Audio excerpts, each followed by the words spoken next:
Hello friends, मैं आपका friend Satendra आपके अपने यूट्यूब चैनल में आप सभी का स्वागत करता हूं और एक छोटा सा लेक्चर आप लोगों के लिए लेकर आया हूं। जैसा कि आप लोग जानते होंगे, यूपी ट्रिपल एस सी के द्वारा जितने भी एग्ज़ाम कंडक्ट कराए जाते हैं वहां पर जीएसजीके में ग्रामीण विकास से रिलेटेड क्वेश्चन पूछे जाते हैं, जो एक मेजर पोर्शन माना जाता है। तो मैं अपने यूट्यूब चैनल पर आप लोगों को जीएसजीके और यूपी ग्रामीण विकास से संबंधित सारा पोर्शन कवर कराने की कोशिश करूँगा। अभी कुछ बच्चों ने मुझसे पूछा कि एसडीओ और एसडीएम जो होता है वो एक ही पद होते हैं या दोनों अलग अलग होते हैं। तो आज का हमारा लेक्चर बिल्कुल बेसिक होगा, इसको ध्यान से सुनिएगा। ये भी आपका ग्रामीण विकास से ही संबंधित एक पोर्शन है। तो चलिए, हेडिंग आप देख रहे हो, एसडीओ और एसडीएम में अंतर। सबसे पहले तो पेन और पेपर नोट लेकर बैठिए ताकि आप नोट कर सकें। एसडीओ का पूरा नाम होता है सब डिविजनल ऑफिसर या उपखंड आधार अधिकारी। ठीक है, कभी कभी ध्यान में रखिएगा, मैंने क्या बोला, एसडीओ सब डिविजनल ऑफिसर क्या काम करता है। जहां एसडीओ लैंड रेवेन्यू कोड के अंतर्गत एक पद है और वह एक अपीलीय न्यायालय होता है। बहुत ध्यान से सुनिएगा, मैंने एसडीओ का पूरा नाम बोला सब डिविजनल ऑफिसर या उपखंड अधिकारी। क्या काम होता है इसका, यह लैंड रेवेन्यू कोड, लैंड का अर्थ यानी जमीन, रेवेन्यू का अर्थ होता है राजस्व और कोड का अर्थ होता है संहिता के अंतर्गत एक पद है और वह अपीलीय न्यायालय होता है। अपील का अर्थ होता है कि अगर जमीन से संबंधित या रेवेन्यू से संबंधित कोई विवाद होता है तो इसको हम एक न्यायालय की तरह इसके समक्ष हम लोग हाजिरी जो होती है वो पेशी कर सकते हैं, एक अपील लगाई जा सकती है। जैसे नाम से ही समझ में आ रहा है, लैंड रेवेन्यू, लैंड का अर्थ होता है जमीन से संबंधित जितने विवाद होते हैं। आगे चलते हैं, ये जो होता है आपका डेप्यूटी कलेक्टर लेवल के अधिकारी एसडीओ होते हैं। ध्यान से सुनिएगा, डेप्यूटी कलेक्टर लेवल के अधिकारी एसडीओ होते हैं और यह तहसीलदार से ऊपर होते हैं। बेसिक सी जानकारी है, ध्यान रखिएगा। यानी कि एसडीओ अलग है और एसडीएम अलग है, दोनों की जिम्मेदारी और दोनों से संबंधित कानून जो होते हैं वो अलग होते हैं।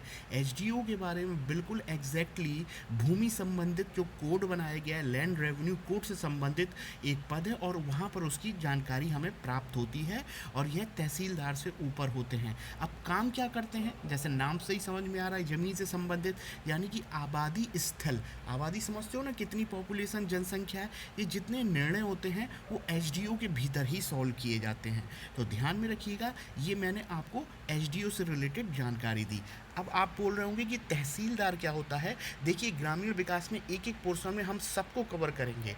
अभी ये लेक्चर जो हमारा होगा वो एसडीओ और एसडीएम की में अंतर से संबंधित ही है। ठीक है, ध्यान रखेंगे। अब हम लोग नेक्स्ट स्लाइड में चलते हैं। अब देखिएगा, जबकि एसडीएम डीसी लेवल के अधिकारी को एसडीएम के पावर मिलती है। अब फिर से सुनिएगा ध्यान से, डीसी लेवल, डीसी का अर्थ होता है डेप्यूटी कलेक्टर लेवल के अधिकारी को एसडीएम की पावर मिलती है और सेम वहाँ पर भी बोला गया था कि वो भी आपके डीसी लेवल के डेप्यूटी कलेक्टर होते हैं। देखिए, लेकिन अंतर क्या है कि जो एसडीएम जो होगा, अब एसडीएम का पूरा नाम नोट करेंगे, सब डिस्ट्रिक्ट मजिस्ट्रेट, सब डिस्ट्रिक्ट उप जिला अधिकारी। ध्यान में रखेंगे। अब इनका काम क्या होता है, इनका कार्य लॉ एंड ऑर्डर को मेंटेन करना होता है। यानी कि एसडीओ एक अलग पद है और एसडीएम जो होता है वो आपका अलग होता है। जहां एसडीएम का कार्य जो होता है लॉ एंड ऑर्डर को मेंटेन करना होता है, जैसे किसी को गिरफ्तार करना हो, धारा 144 का प्रयोग करना हो, शांति व्यवस्था से रिलेटेड काम एसडीएम करेगा। जबकि एसडीओ जो होता है वो ज़मीनी विवाद जो होते हैं उनको हल करते हैं। कभी कभी एसडीएम को एसडीओ की भी जिम्मेदारी दे दी जाती है जब पद रिक्त होता है। कभी कभी मैंने बोला, वैसे तो दोनों पद अलग होते हैं, क्योंकि आप देखोगे कि मध्य प्रदेश में कलेक्टर चलता है, जबकि यूपी में क्या चलता है, आपका डीएम चलता है। डीएम का पूरा नाम डिस्ट्रिक्ट मजिस्ट्रेट होता है और कलेक्टर जो होता है, प्राचीन जब आपको अंग्रेज़ों के बारे में इतिहास पढ़ोगे तो कलेक्टर का अर्थ होता था आपका कलेक्ट करना। क्या कलेक्ट करना, रेवेन्यू कलेक्ट करना। और जबकि डीएम जो होता था वो मजिस्ट्रेट, दंड अधिकारी की भूमिका अदा करता था। तो अंग्रेज़ों के समय ये दोनों पद जो होते थे वो एक ही व्यक्ति को हैंडल किए जाते थे। ध्यान में रखेंगे। इतनी बात हो गई। आई होप मैंने कोशिश करी है कि जो बेसिक सी जानकारी दी है वो आपको समझ में आए। अब देखिए क्या बोल रहा है। अब जो एसडीएम जो होता है उसकी जानकारी हमें सीआरपीसी क्रिमिनल प्रोसीजर कोड के सेक्शन 20 में, और जो सीआरपीसी कब का चलता है 1973, ध्यान रखेंगे जो मैंने बोला, सीआरपीसी जो है वो आपका 1973 का चलता है आपका। और सीआरपीसी सेक्शन 20 में हमें एसडीएम की रिलेटेड जितनी भी पावर है वो हमको मिलती है। अब एक बात और ध्यान रखेंगे, तहसीलदार का सीनियर एसडीओ होगा, ध्यान से समझिएगा। तहसीलदार का सीनियर जो होता है वो एसडीओ होता है। एग्जीक्यूटिव मजिस्ट्रेट का सीनियर जो होता है एसडीएम होता है। यानी कि दोनों के फंक्शन जो होते हैं वो अलग अलग होते हैं। अब कुछ बच्चों के मन में आ रहा होगा कि ये कोड का अर्थ क्या होता है, कोड यानी कि संहिता, और तहसीलदार क्या काम करता है। इससे रिलेटेड हम बिल्कुल जानकारी आपको प्रोवाइड कराएंगे। ये हमारा एक छोटा सा लेक्चर था, और जल्दी मैं आज अपना सेकंड लेक्चर जो होता है ग्रामीण विकास का जो बेसिक पोर्शन है उसको अपलोड करने जा रहा हूँ।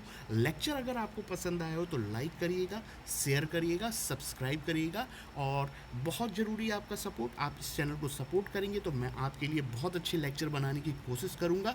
मैं आपका फ्रेंड सतेंद्र, जल्दी मिलता हूं नेक्स्ट लेक्चर में। ग्रामीण विकास के बेसिक, हमारा जो आज़ादी से संबंधित बेसिक जो जानकारी होंगी उनको प्रोवाइड करेंगे, और धीरे धीरे हम अपना लेवल जितना भी रूरल डेवलपमेंट है मैं यूट्यूब पे आपको प्रोवाइड कराने की कोशिश करूँगा। Thank you, okay, bye.